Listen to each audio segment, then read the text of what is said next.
Attention aux ETF sur les crypto-monnaies. Dans cette vidéo, on va voir pourquoi, d'après moi, il y a des dangers et quelles sont les possibilités pour les éviter et sortir gagnant de ce bull run. Je rappelle que je ne fais pas de conseils financiers et que tout ce que je vais dire dans cette vidéo reflète mon propre avis. On est actuellement fin mai 2024 et enfin, on voit apparaître l'ETF Ethereum. Moi, j'ai pris un gros pari sur l'Ethereum depuis plus d'un an et demi. Et enfin, ça commence à payer. J'ai eu de la chance aussi parce que c'est vrai que c'était mal parti avec Ethereum, avec la Fed, avec la qualification du security token, etc. Enfin bref, il y avait beaucoup de choses qui n'allaient pas dans le sens d'Ethereum.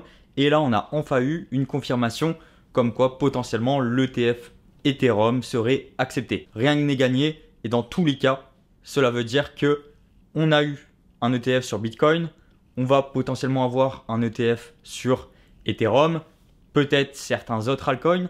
Ça signifie tout simplement que de plus gros acteurs rentrent en jeu, comme on l'a vu au précédent bull run où le Covid a mis vraiment un ultimatum aux crypto-monnaies. Est-ce que ça va se relever ou non? Et aujourd'hui, eh bien, avec l'entrée des ETF dans le monde de la crypto-monnaie, eh bien, ça rend accessible au plus grand nombre la crypto-monnaie, surtout aux institutionnels qui ne voulaient pas passer et gérer la custodie de leurs fonds. Donc, ça amène de nouveaux acteurs. Bien sûr, c'est super concernant le prix, concernant la spéculation pour ceux qui sont bien avant dans le marché, mais ça implique justement des acteurs qui vont faire en mode rouleau compresseur et acheter constamment au prix du marché. Que ce soit du Bitcoin, de l'Ethereum, s'il y a l'ETF, etc. On a vraiment une sorte de rouleau compresseur qui ne s'arrête jamais pour constamment acheter au marché. Donc, il y a de l'inertie qui se met. Et pour l'arrêter, ça va être compliqué. Qui dit roue d'inertie lancée dit que les tendances de marché vont complètement changer. Surtout la volatilité. En effet, sur les précédents bull run, on voyait des marchés volatiles. Et moi, j'étais pas du tout le meilleur à les surfer. J'ai fait pas mal d'argent, c'était monté très vite. Mais après, c'est redescendu très violemment. Et c'était compliqué de gérer son capital sur une sortie comme ça. Pour autant, c'était quand même un petit peu identifiable des tops de marché, des trucs euphoriques. J'ai pas mal d'amis qui sont vraiment dans la haute finance, qui ont su gérer ça. Moi, j'ai pas du tout su bien le gérer. Mais peu importe, c'était quand même assez identifiable. Aujourd'hui, dans ce bull run-là, 2024-2025, à voir combien de temps il va durer, il y a potentiellement ces phases euphoriques. Il y aura cette excuse, entre guillemets, de se dire, ok, là on est euphorique, mais il y a quand même les ETF qui achètent X par jour, parce qu'on aura des datas on-chain. Et du coup, on va avoir du mal à vendre.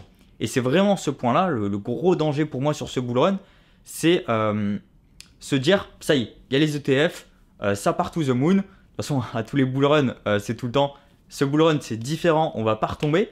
Et bien, je pense que ça va être encore un piège. Même là, on l'a vu sur l'ETF Bitcoin, où au final, il est monté à 75 000 $, je crois. Puis, une petite rechute vers les 58 000 par là. Donc c'était pas énorme, hein. C'est vraiment très peu violent, mais va pas falloir se laisser surprendre. Bien sûr, on pourra toujours faire mieux, on pourra toujours faire pire, mais ce que je veux dire, c'est qu'il faudra forcément sortir du marché pour prendre des profits. Donc une solution qui pour moi a plus ou moins fonctionné, j'ai envie de dire par rapport au précédent bull run, niveau patrimoine, c'est pas incroyable, hein. J'ai pas fait des performances de dingue. Pour autant, quand je prends du recul, j'ai des actifs différents. Au dernier bull run, j'étais full crypto. Sur ce bull run, eh bien, j'ai de la crypto, mais j'ai aussi d'autres actifs. Donc moi, je suis principalement orienté vers les startups et le private equity. On peut parler d'autres actifs comme de l'immobilier. Si vous pouvez le faire avec du levier, c'est toujours mieux. Comme de la bourse, des obligations, du lending immobilier, etc. Tenez-vous quand même assez loin des plateformes très mainstream qui ne vont pas forcément donner un maximum de transparence et ne vont pas être des plus rentables. Mais il y a plein d'autres solutions qui existent.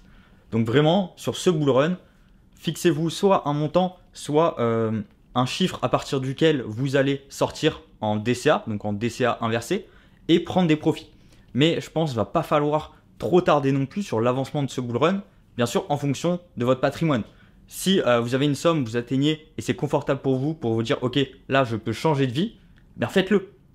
Est-ce que grappiller quelques milliers, dizaines de milliers d'euros, ça va changer votre vie? Peut-être pas. Et en plus de ça, si derrière ça dump fort à moins 30-50%, eh bien ça va être difficile de s'en enlever. Donc si vous atteignez une somme confortable pour que vous puissiez changer de vie, eh bien ça peut être intéressant de vraiment prendre des profits et aller sur d'autres marchés. Et sinon, forcez-vous vraiment à vendre petit à petit en fonction de la montée. Donc le but quand je dis vendre, c'est bien sûr pas vendre pour retourner sur de l'euro ou du dollar, c'est aller sur d'autres types d'investissements, d'autres classes d'actifs. Personnellement, voilà, je suis très startup et ICO crypto même. Et une ICO crypto, moi je le vois, donc il y a les ICO publics qui au final, bon, c'est pas top, et les ICO privés où on peut rentrer via des clubs.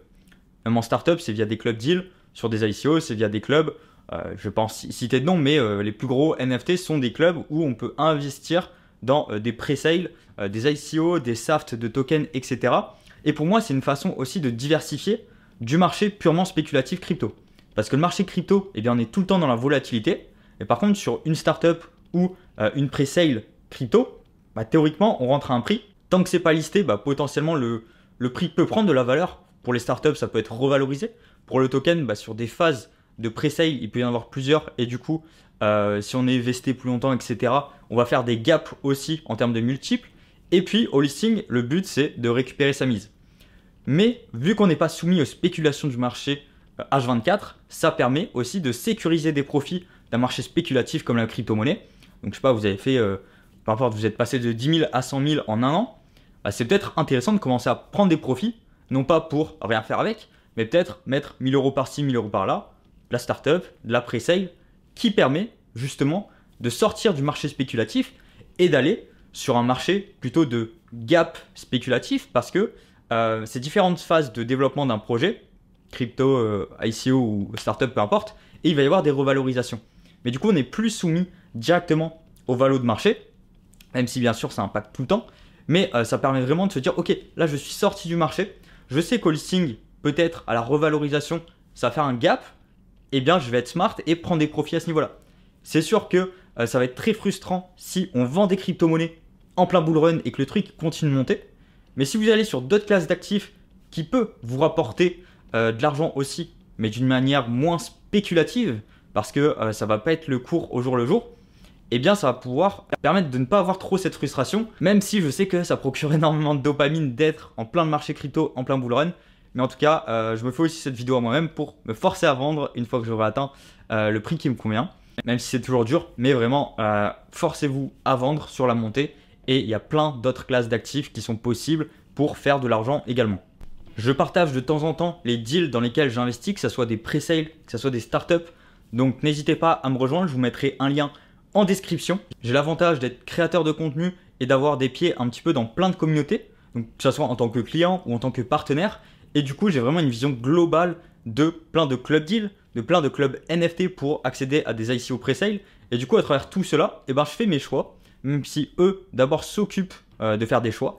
Et puis ensuite, je remets un filtre dessus à ma sauce pour investir. Et si jamais les deals sont partageables, j'hésite pas à les partager directement. Je vais essayer de parler de plus en plus de private equity, de startup qui normalement n'est pas vraiment accessible. Mais aujourd'hui, il y a des solutions qui existent comme des SPV, des sortes de holding qui permettent de regrouper des investisseurs.